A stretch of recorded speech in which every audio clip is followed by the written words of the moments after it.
हाल में खत्म हुए लोकसभा चुनाव भारतीय जनता पार्टी की अपेक्षा के अनुरूप नहीं रहे। चुनाव में भाजपा 272 के आंकड़े से दूर ही रह गई और इस असफलता की बड़ी वजह बेरोजगारी को माना गया है। अब सरकार के पास इस शिकायत को दूर करने का एक बड़ा मौका आ रहा है और ये मौका है बजट का। लेकिन क्या वित्त मंत्री का इस बार का बजट नए रोजगार के मौके पेश कर पाएगा?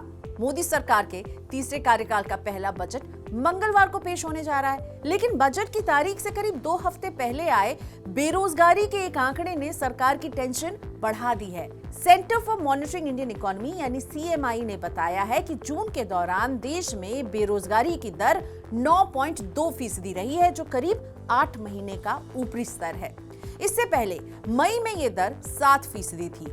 बेरोजगारी के इन आंकड़ों में गहराई से झांक कर देखें तो पता चलेगा कि बेकारी की ये समस्या पढ़े लिखे लोगों के साथ ज्यादा बढ़ गई है और पढ़े लिखों में भी उन लोगों में ज्यादा बेरोजगारी है जिनकी आयु 15 से 29 साल के बीच है, यानी कि वे युवा जो पहली बार सरकार चुनने के लिए वोट देने के काबिल हुए हैं। इसका असर चुनाव पर भी देखने को मिला ही है।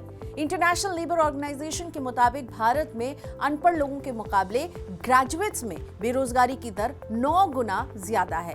ग्रेजुएट्स में बेरोजगारी दर 29.1% दर्ज की गई है और अनपढ़ लोगों में ये दर सिर्फ 3.4% है। हाल के दिनों में भारत की 3 प्रमुख IT कंपनियों TCS, इन्फोसिस और विप्रो में भी जॉब के हालात अच्छे नहीं दिख रहे हैं। IT कंपनियों ने मार्च के खत्म हुए वित्त वर्ष के जो नतीजे जारी किए हैं, उसने देश भर में थोक के भाव खुले इंजीनियरिंग कॉलेजों और वहां पढ़ रहे लाखों छात्रों के माथे पर पसीना ला दिया है। पिछले वित्त वर्ष में इन तकनीकी दिग्गज कंपनियों की संयुक्त संख्या में लगभग 64,000 कर्मचारियों की गिरावट आई है। यहाँ कंपनियों की बात करें तो TCS और इन्फोसिस के इतिहास में पहली बार कर्मचारियों की संख्या में इस तरह का हम एक फॉल देख रहे हैं। कंपनी के सालाना नतीजों के मुताबिक बीते साल देश में सबसे ज्यादा नौकरी देने वाली TCS के कर्मचारियों की संख्या में 13,249 की कमी दर्ज की गई है। वहीं इन्फोसिस के कर्मचारियों की संख्या में 25,994 की कमी आई है। इसे आप इस तरह समझ सकते हैं कि TCS के मुकाबले इन्फोसिस के कर्मचारियों की संख्या लगभग आधी है, लेकिन इन्फोसिस में दुगनी नौकरियां कम हुई हैं। नौकरियां जाने के मामले में विप्रो भी कम नहीं है। बीते साल 24,516 कर्मचारियों की कमी यहां देखने को मिली है और इसके अलावा कई छोटी IT कंपनियों और स्टार्टअप बंद होने के कारण नौकरियां स्थायी रूप से कम हो गई हैं।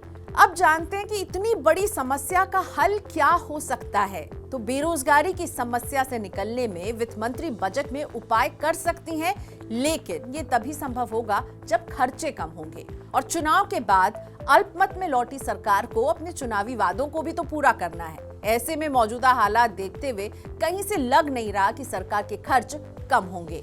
सरकार के सामने खर्च बढ़ने की लंबी लिस्ट जरूर है। सबसे बड़ा बोझ कर्ज के ब्याज का, फूड और फर्टिलाइजर सब्सिडी का खर्च और बढ़ने की आशंका है। इसके बाद नया वेतन आयोग सामने खड़ा है। नया वित्त आयोग भी राज्यों के लिए खर्च बढ़ाने की सिफारिश कर सकता है। ये वो खर्च होंगे जिन्हें सरकार टाल नहीं पाएगी।